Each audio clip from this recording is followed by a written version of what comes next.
جو کچھ بھی ہے اللہ کے ہاتھ میں ہے، اللہ کے علاوہ کسی کے پاس کوئی طاقت نہیں ہے۔ اگر تمہارے دل میں یہ بات ہے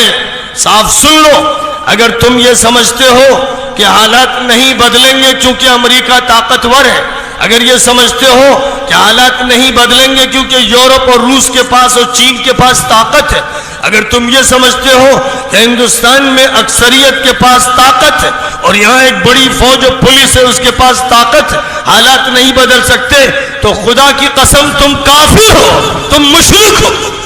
تمہارا ایمان سلب ہو چکا ہے۔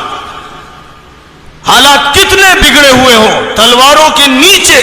بندوقوں کے سائے میں اور توپ کے دہانے پہ کھڑے ہو، تب بھی ایک منٹ کے لیے مت سوچنا کہ اللہ کے علاوہ کسی میں طاقت ہے۔ طاقت اللہ کے ہاتھ میں ہے، جس وقت اللہ چاہے گا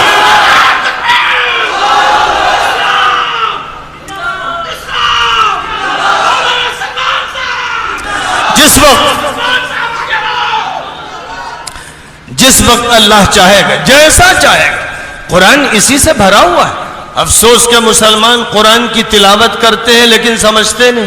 قرآن تراویح میں سنتے ہیں لیکن سمجھتے نہیں، قرآن کو انہوں نے صرف برکت کی کتاب سمجھ لیا، قرآن کو انہوں نے یوں سمجھا کہ یہ تعویذ کی کتاب ہے، گنڈوں کی کتاب ہے، جھاڑ پھونک کی کتاب ہے، یا صرف ثواب کے لیے اس کو پڑھا جاتا ہے۔ قرآن اتارا گیا تھا ہدایت کے لیے، قرآن دستور ہے، قرآن قانون ہے، قرآن ہدایت نامہ ہے، قرآن بشارت ہے، قرآن ایک روشنی ہے، قرآن کے ذریعے سے تسکین ملتی ہے، قرآن سکینت ہے، قرآن اللہ کا بھیجا ہوا نور ہے، قرآن ایک انقلابی طاقت رکھنے والی کتاب ہے، قرآن معجزہ ہے،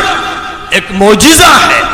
جیسے معجزہ حضرت صالح کو دیا گیا اونٹنی کی شکل میں، اور حضرت موسیٰ کو دیا گیا لاٹھی کی شکل میں، ید بیضا کی شکل میں، اور جیسے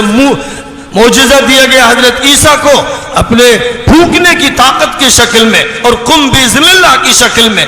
ویسے ہی بلکہ اس سے زیادہ طاقتور،